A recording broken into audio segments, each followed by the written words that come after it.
सप्तरी र सुनसरी कोशीमा बीचमा पर्ने सप्तकोशी नदीमा आइतबार बिहान यस वर्षकै पानीको उच्च बहाव भएपछि कोशी ब्यारेजको सबै 56वटा ढोका खोलिएको छ भने ठुला सवारी साधनको आवागमनमा समेत रोक लगाइएको छ।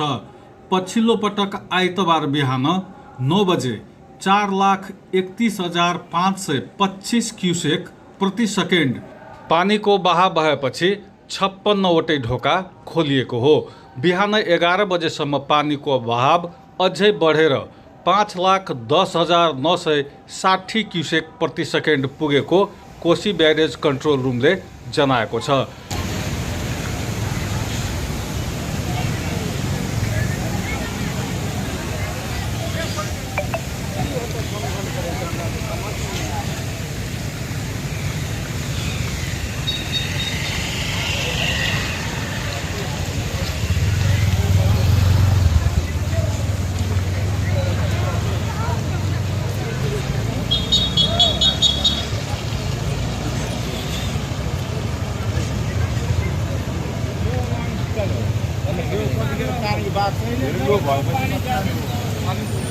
कोशी ब्यारेजको कुल क्षमता 9 लाख क्युसेक प्रति सेकेन्ड रहेको छ।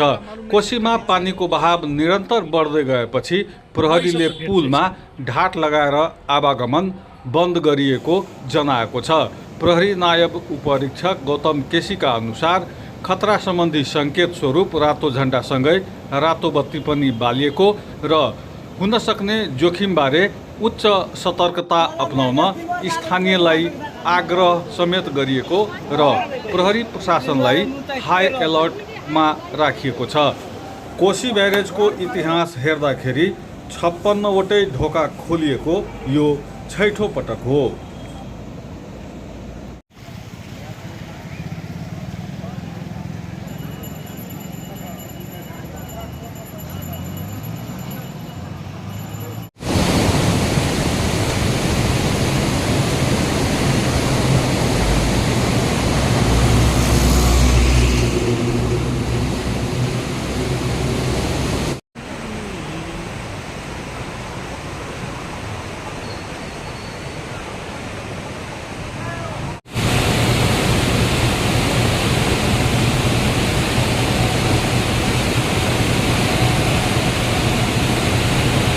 यसअघि सन् 1968 मा 7,88,200 क्युसेक, सन् 1987 मा 5,23,000 क्युसेक, विक्रम सम्वत 2080 साउन 29 गते 4,73,000 क्युसेक, 2080 भाद्र 8 गते 4,63,000 क्युसेक तथा 2081 असोज 12 गते 6,61,000 क्युसेक प्रति सेकेन्ड पानीको बहाव पुग्दा सबै 56वटा ढोका खोलिएको कोशी ब्यारेजको इतिहासमा उल्लेख रहेको छ।